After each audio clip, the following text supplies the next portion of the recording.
sessão plenária desta quinta-feira, os parlamentares analisaram um projeto que permite que o Estado passe a indenizar as pessoas que tenham sofrido dano físico ou psicológico causado por servidor público. O projeto prevê a criação de uma comissão especial formada por representantes da Procuradoria do Estado, do Ministério Público, da Segurança Pública, da OAB, do Conselho de Direitos Humanos, entre outros. Essa comissão ficará responsável por avaliar os requerimentos de indenização feitos por pessoas que fiquem sob tutela do Estado e sofram algum tipo de violência. As indenizações podem variar entre 5.000 unidades fiscais de referência até 200.000. O projeto do deputado Carlos Mink e do ex-deputado Nilton Salomão e dos ex-deputados estaduais Chico Alencar e Paulo Pinheiro foi aprovado e segue para análise do governador. O Estado constrói um conjunto no Bumba, em cima de um lixão. Famílias são prejudicadas. Na justiça pode demorar 10, 15 anos.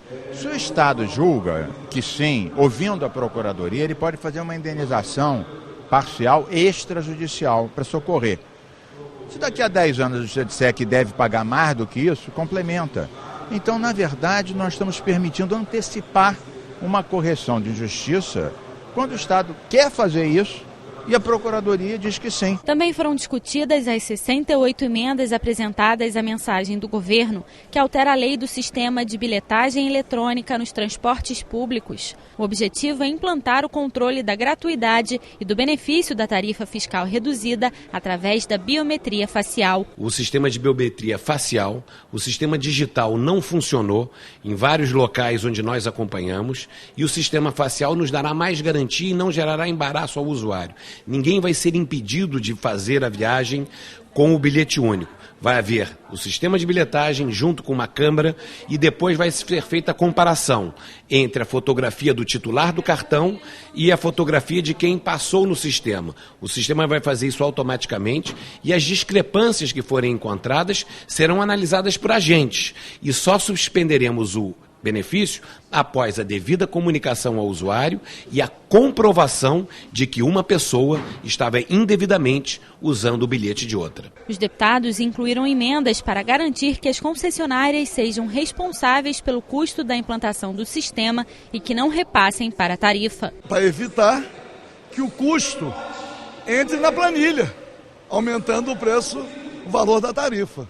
Então foi uma forma de proteger o consumidor e pelo menos aliviar um pouco aqueles que têm a necessidade de se utilizar do transporte. Outra emenda determina a implantação gradual do novo sistema. O texto prevê que as concessionárias terão até 180 dias para fazer a mudança. Os parlamentares também mudaram um artigo que trata da suspensão do uso do bilhete único em caso de fraude. A nova regra determina que os usuários sejam avisados durante uma semana sobre a interrupção do serviço e o que devem fazer para evitar.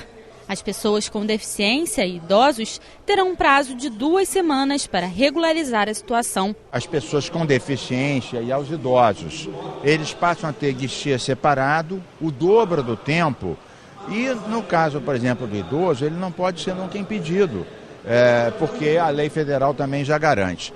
Então, na verdade, foram aperfeiçoamentos que tratam diferentemente aqueles que têm mais dificuldade e já tinham garantias. Eles não podem ser prejudicados caso o sistema tenha alguma falha. Isso foi garantido. Outra mensagem do governo dá desconto em multas e juros para a quitação de dívidas de ICMS com o Estado de até R$10 milhões. O texto prevê a redução de juros e multas para dívidas pagas à vista ou a prazo. Os deputados conseguiram incluir emendas ampliando o parcelamento para 66 meses, com redução de 80% dos juros e multa.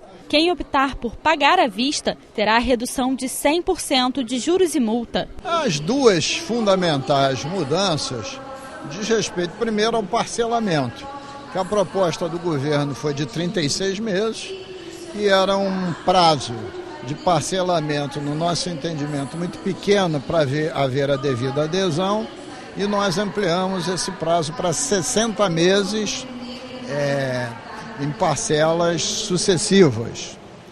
E, além do mais, para quem pagar à vista, ele vai ter 100%, né, de redução nos seus juros e nas suas multas. Vamos ver se com isso o governo do estado arrecada R$1 bilhão. Outra emenda garante a isenção do imposto às empresas de reciclagem. Todo o material que é recolhido, ele passa por um tratamento para retornar, substituindo tudo aquilo que é retirado da natureza, ainda mantendo a limpeza da cidade, impedindo a poluição. Então a indústria da reciclagem tem uma importância muito grande. Eu venho insistindo aqui com várias iniciativas e agora conseguimos esse sucesso. O Estado pode ter um programa de apoio às secretarias ou coordenadorias de defesa civil. A ideia é reunir ações dos governos federal, estadual e dos municípios para criar um sistema estadual de defesa civil com o objetivo de prevenir desastres ambientais.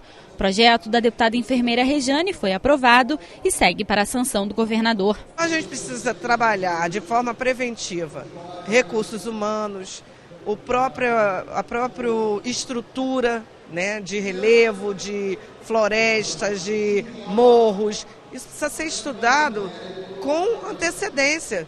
Precisa ser estudado o assoramento dos rios, o que acontece, para que quando vem as chuvas de janeiro, não pegue a população desassistida. Então, isso precisa ser integrado, porque tem recurso federal, tem recurso estadual e tem recurso municipal. Como trabalhar coletivamente num único objetivo. Então, o projeto é isso. E o deputado Dica quer que os prédios públicos tenham a cor do brasão do Estado. A ideia é facilitar a identificação dos prédios. A proposta aprovada retorna ao plenário para a segunda discussão. Também na pauta, projeto do deputado Paulo Ramos, que determina que os serviços particulares de prevenção ao incêndio e o atendimento de brigadas de incêndio sejam feitos por bombeiros profissionais civis. O profissional deve ser habilitado pelo Corpo de Bombeiros Militar do Estado. A matéria aprovada segue para análise do governador. Para não deixar nenhuma dúvida sobre os espaços de trabalho existentes, espaços que cabem ao bombeiro civil. Deixar de confundir bombeiro civil com brigadistas. É uma profissão regulamentada e que agora a Assembleia Legislativa definitivamente esclarece e possibilita a esses profissionais serem respeitados. E o Rio de Janeiro pode ter um plano estadual de promoção da igualdade racial. Entre os objetivos estão a redução das desigualdades, a garantia de direitos à saúde, a capacitação profissional, a defesa das liberdades de crença, entre outros. O projeto do deputado André Siciliano e da ex-deputada estadual Rosângela Gomes foi aprovado e retorna à pauta para a segunda discussão. São políticas para as secretarias estaduais, para os entes públicos estaduais, política de promoção de igualdade, garantindo direitos iguais, levando a conscientização e trazendo, para o funcionário público, para os entes públicos, a consciência do dever de promoção de igualdade, realçando e tentando, inclusive, a implantação da Lei 10.639, que é uma lei que fala da história da África e da história afro-brasileira. Então é muito importante a transformação desse decreto em um projeto de lei. A bem da verdade, houve algumas modificações também por emendas, principalmente das bancadas religiosas, onde tiramos alguns termos, algumas palavras que não impede nada a promoção, pelo contrário, dá mais visibilidade à promoção de igualdade no Estado do Rio de Janeiro. No expediente final, os deputados Valdec Carneiro e Conte Bittencourt comemoraram o avanço das obras do túnel que vai ligar o bairro de Cafubá ao de Charitas, em Niterói, na região metropolitana. Já temos quase 150 metros de galeria perfurada, uma extensão aproximadamente semelhante à extensão do túnel Raul Veiga, que é o túnel que liga Icaraí a São Francisco. Portanto, eu vejo com muita satisfação que essa obra, que a cidade de Niterói espera há pelo menos 40 anos, começa a acontecer em função de uma parceria muito significativa entre o governo municipal, entre o governo federal, além de recursos também obtidos com agentes financeiros internacionais, como, por exemplo, a Cooperativa Andina de Fomento, a CAF,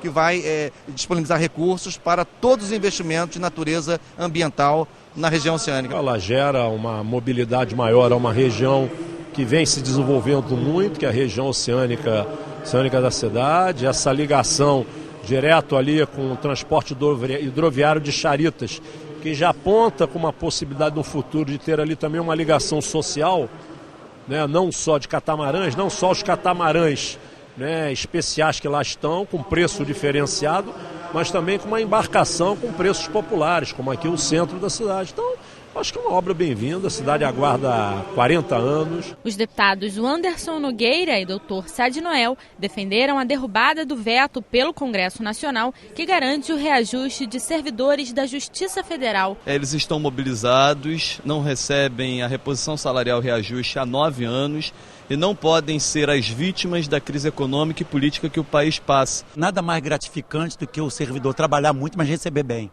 Então, a recomposição de perdas. Os servidores da União, do Judiciário, estão sem reajuste, sem recuperação dessas perdas há mais de 10 anos. Então, uma luta digna. Eu sei da crise econômica que passa, mas a gente tem dinheiro para tantas outras coisas. Eu acho que a gente tem que valorizar no Brasil a quem trabalha.